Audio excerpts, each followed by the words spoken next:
¿Cuántas veces tengo que dar una indicación a mi vendedor? ¿Cuántas veces? ¿Le debo decir lo que tiene que hacer una vez, dos veces? ¿Pueden ser hasta tres? ¿Cuántas veces? Me encuentro mucho cuando trabajo con fuerzas de ventas, en la primera parte, cuando estoy conociendo a los diferentes vendedores, cuando hago diagnósticos en las empresas. Me encuentro eh, con muchos vendedores que no hacen lo que tienen que hacer a pesar de que se lo dijeron. Cuando detecto esto y entonces hablo con el líder comercial, sea el gerente de ventas o el dueño, ya sea que el empresario directamente dirija a sus vendedores o que lo haga a través de un gerente, me encuentro con empresarios y líderes comerciales que me dicen, es que se lo he dicho muchas veces, es que ya van más de 3 veces que se lo pido. Y de pronto me lo da y de pronto no me lo da. Me refiero, por ejemplo, a que tengan que entregar un reporte, a que tengan que utilizar el CRM, a que tengan que hacer un determinado número de citas diarias, a que tengan que hacer un determinado número de llamadas. Y me dicen, es que ya se los he dicho y se los he dicho muchas veces, no sé qué hacer. Bien, este es un tema muy común que pasa en nuestra cultura y obedece a diferentes factores. Hoy voy a hablar de uno de ellos. Mi nombre es Enrique Mezquita, soy consultor de ventas, experto en vendedores y tengo una misión muy clara en este canal, ayudarte a que aprendas a dirigir a tus vendedores con éxito, a que logres una fuerza de ventas de resultados, de verdaderos resultados. Y para eso tenemos que hablar de muchas cosas, como puedes ver en nuestro canal. Hablamos de todo lo que tenga que ver con dirigir vendedores. Es un canal especializado en eso, para que tú, que tienes vendedores a tu cargo, ya sea que seas el empresario o que seas un líder comercial, un gerente o algo, pues sepas qué hacer y cómo dirigir a tus vendedores. Este tema del que estamos hablando hoy ocurre muchísimo. Probablemente te ha ocurrido a ti.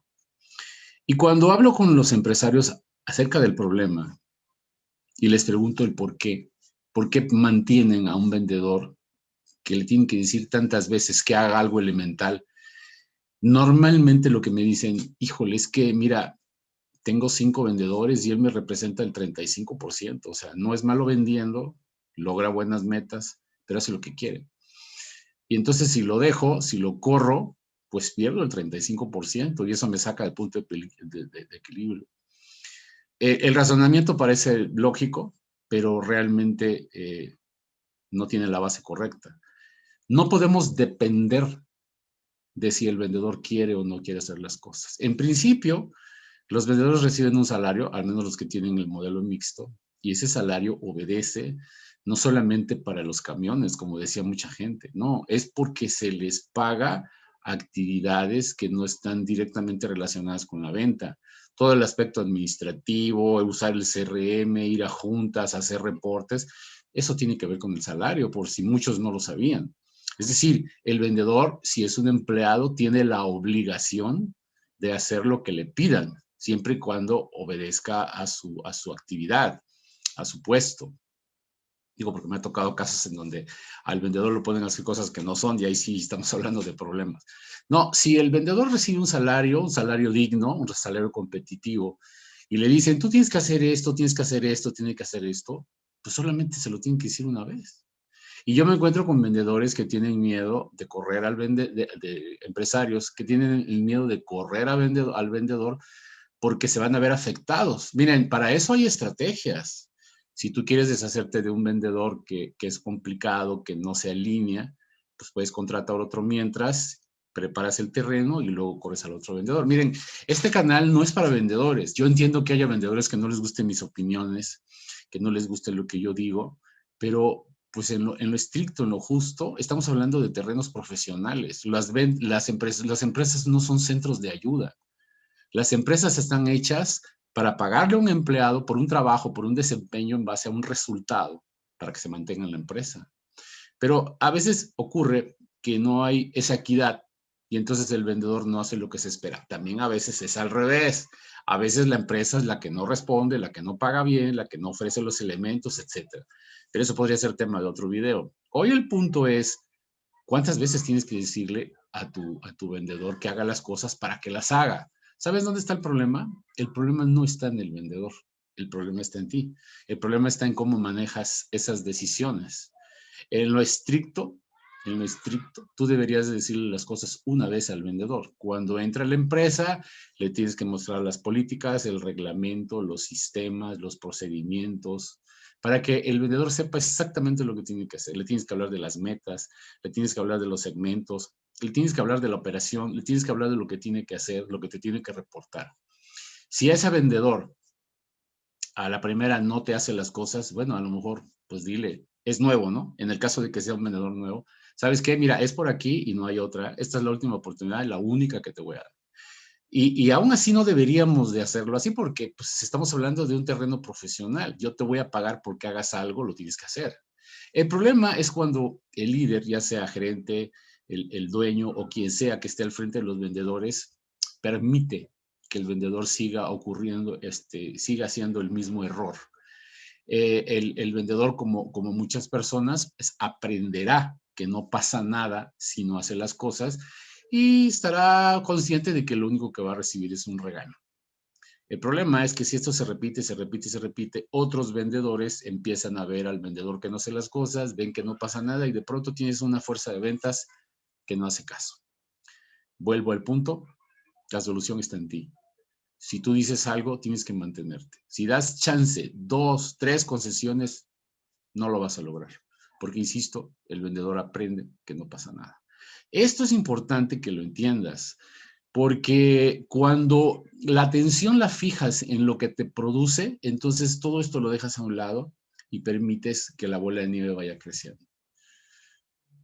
Las fuerzas de ventas son equipos de gente que debe estar comprometida, que debe de estar clara en lo que tiene que hacer, lo que se espera de ellos. Y cuando sucede este tipo de cosas, el problema está en la dirección comercial, en quien dirige y en quien permite. Mira, esto es como los hijos. Si a los hijos les damos muchas oportunidades, ellos ya saben que con el papá se puede y con la mamá no, o al revés. Ellos observan, se dan cuenta y saben hasta dónde se pueden portar mal, porque nos conocen. Bueno, lo mismo pasa con los vendedores, exactamente lo mismo. Si tu liderazgo es muy permisivo, si das demasiadas concesiones, si das demasiadas oportunidades, los vendedores van a aprender el tipo de autoridad que tienes y la van a aprovechar. Digo, la idea es que a la hora de reclutar, a la hora de seleccionar vendedores, hagamos la mejor selección posible para tener gente profesional, gente con buena actitud. El problema es que muchas veces el reclutamiento se hace al vapor, la selección se hace sin un proceso, sin un sistema y terminamos reclutando a cualquiera porque habla bonito, porque se ve bien o porque ha vendido antes, no sé, por cualquier cosa. Esa es una de las razones por las que podemos tener a vendedores que tienen mala actitud, pero ya dentro de la empresa la responsabilidad es tuya. Desde luego que el vendedor tiene toda la libertad de hacer las cosas bien o mal, pero tú eres el que tienes la responsabilidad de definir hasta dónde el vendedor puede actuar. Para eso están las políticas, para eso están los reglamentos, para eso están los acuerdos en la empresa. Yo lo que quiero acentuar hoy en este video, en esta ocasión, es que tienes que ser muy claro, tienes que ser muy claro con lo que le pides, con lo que le dices. La comunicación es muy importante. Se lo tienes que decir, tienes que obtener la retroalimentación de sí, sí lo entendí. Se tienen que firmar políticas, se tiene que firmar reglamento para que todo esté clarito. Y desde luego, ahí sí, hay que ser justos, le tienes que dar todas las condiciones para que haga su trabajo. Porque muchas veces el problema de la actitud o de la actitud negativa es un reflejo de que algo no anda bien, de que algo está mal en la empresa. A lo mejor no les pagan a tiempo, no les pagan lo justo, le cambian las condiciones sin avisar, no les dan las herramientas suficientes, no les pagan bien, etcétera, etcétera, etcétera. Hay muchas razones por las que un vendedor puede entrar en una mala actitud y entonces comportarse de manera indebida. Cuando tú le estás al vendedor ofreciéndole todas las condiciones que requiere para un trabajo digno, bien pagado, entonces tienes la responsabilidad y el derecho de exigirle, porque insisto, no es un centro de ayuda, es yo te pago, tú te desempeñas correctamente. No lo olvides, no lo olvides, de ti depende el dejar al vendedor hasta donde pueda actuar, no del vendedor, depende de ti. Te recomiendo que analices la forma en que concedes o permites. Si lo haces, pues por ahí anda el problema. Tienes que ser definitivo, tienes que hacer valer tu autoridad. Entiendo que a veces por tipo de personalidad hay empresarios que les cuesta un poco de trabajo y ahí es donde caen en esas concesiones y en eso de ser permisivos, y el vendedor por ahí se agarra y entonces te entrega el reporte cuando quiere, va a la junta de ventas cuando quiere, hace las cosas cuando quiere. Si tú le dices que tiene que ser 4 citas, hace una al día y no pasa nada, y ese es el problema. Revisa tu forma de dirigir, revisa la forma en que le comunicas las cosas, asegúrate de que el vendedor lo tenga claro y entonces ahora sí, pon a trabajar tu autoridad. Vendedor que no se alinee simplemente no tiene que estar en la fuerza de ventas. Nos vemos en el próximo video.